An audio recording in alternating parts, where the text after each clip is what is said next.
This is a seat of local government. Our elected councillors governing at a local level, addressing local issues, affecting change for the benefit of their constituents. Yet their power is, in reality, severely restricted, and their hands tied by legislation and directives created far from this council chamber. Often, the outcome of local democracy is influenced more by politicians from 27 European states voting here in the European Parliament. People just don't realise the extent to which virtually everybody that works for our local councils spends their lives enacting EU legislation that gets voted through the European Parliament and which, of course, only countries like us bother to actually put into law. This video aims to highlight a sample of just 8 local issues upon which the EU Parliament has usurped the control of central and local government in the UK, often to disastrous effect. Some appear scandalous, others farcical, but all illustrate that the EU is the hidden local issue.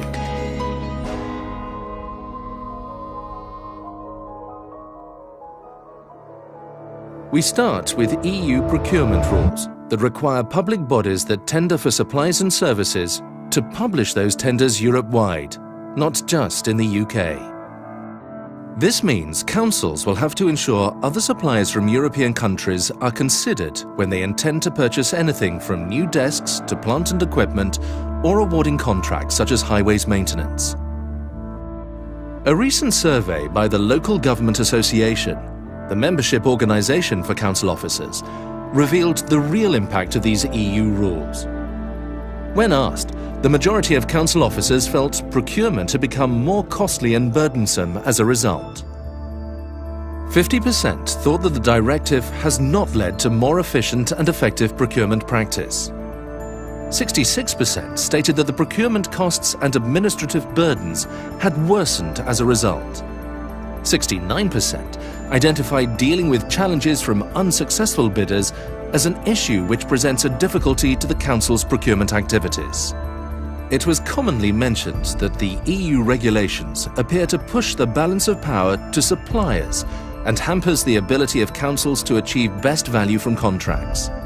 Such fear inevitably leads to cautious, risk-averse procurement procedures that stifle innovation and the chance to deliver savings. The impact is being felt widely. The National Housing Federation estimates that complying with the rules costs housing associations £30 million annually. Procurement rules are highly bureaucratic, extremely expensive, reduce our capacity to build new homes and bring no obvious benefit. Similarly, the chief executive of Partnership for Schools was damning. The EU's overly complex bureaucratic processes were so demanding that the project was always likely to hemorrhage money, and those at the helm strained to satisfy the exacting procurement standards.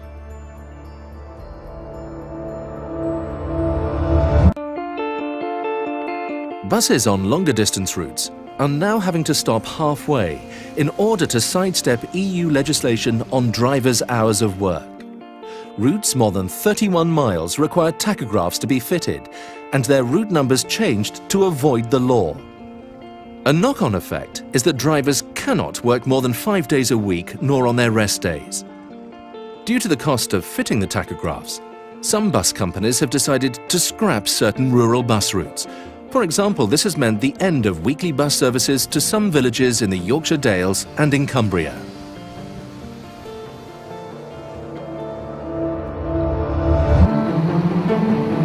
Larger 60-ton lorries will be common on our roads under controversial EU plans.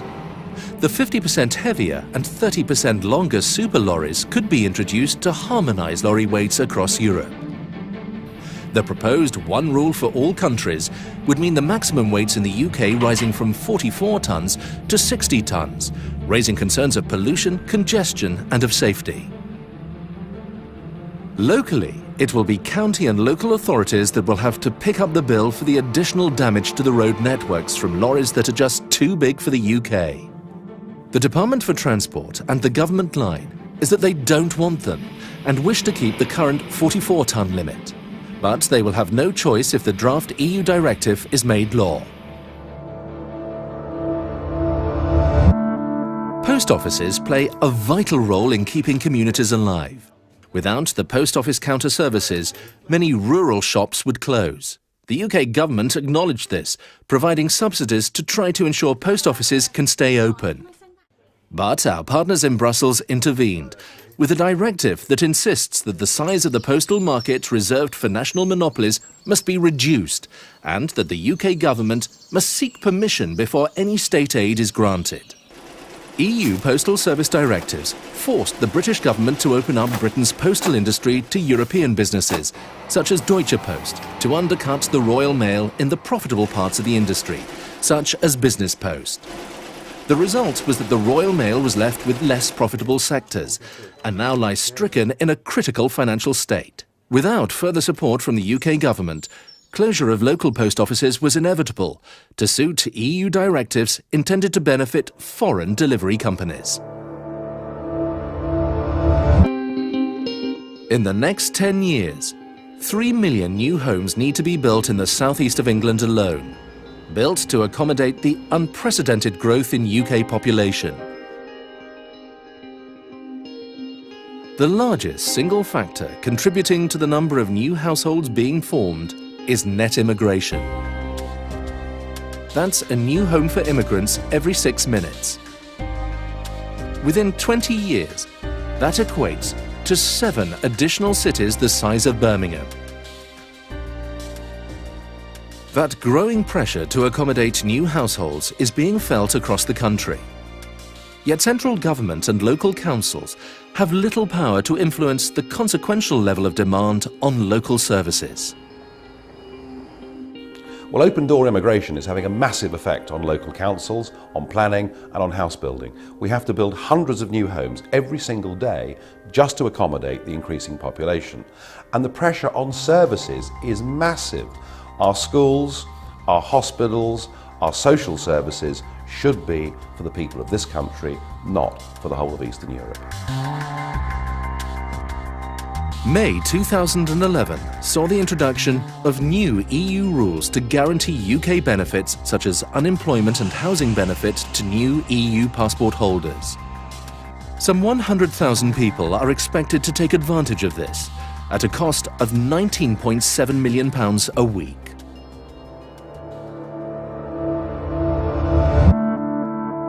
The government's working at height regulations were introduced in 2005, following another EU directive.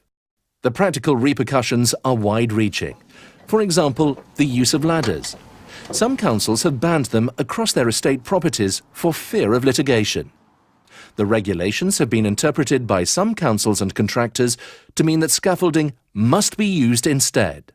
One city council has allegedly banned ladders from being used for even the most menial jobs, and the additional contractor charges have soared by 300% to around 1.4 million. EU directives dictate that by 2020, around half of UK household waste must be diverted from landfills. To encourage us, the EU Parliament has imposed an onerous UK landfill tax on local councils for every tonne of waste that they send to landfill. Councils are desperate to avoid these millions of pounds of landfill penalties. And whilst recycling is increasing, there are economic benefits in considering waste incinerators, an option that is incentivised by the Treasury, setting aside £2 billion for grants for waste treatment projects. The impact of this EU intervention is being felt by householders.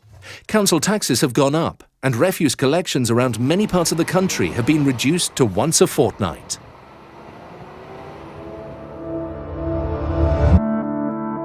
But there is worse to come. Our last subject is the Draft Energy Efficiency Directive, planned to take effect in 2013. This EU legislation would compel councils to refit council-run properties to the highest energy efficiency standards. The prospect of trying to upgrade a Victorian town hall or 60s civic venues will make a large proportion of council buildings economically obsolete, yet the legislation also applies to new properties. The Local Government Association estimate that complying with the legislation will cost councils £50 billion. These plans will only put councils under even more financial pressure. at a time that they really don't need it. If you add NHS and MOD buildings to the calculation, the cost to the taxpayer will be unsustainable. I mean, I have great sympathy for councils up and down this country, mostly full of people elected with a genuine desire to serve their local communities, who find themselves now impotent in local government because all the big decisions are now taken somewhere else.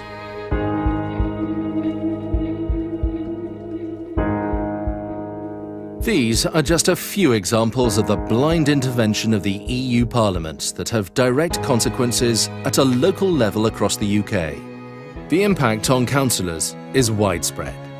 The impact on taxpayers is almost incalculable. The hidden cost being felt in nearly every aspect of local government. A scandalous failure to get best value for the British taxpayer. Well, don't let anybody ever tell you again that Europe is some obscure issue. It affects virtually every aspect of our lives, both nationally and locally. Whether it's our bin collections, our local post offices, the lorries that drive on our roads, everything is affected by EU law.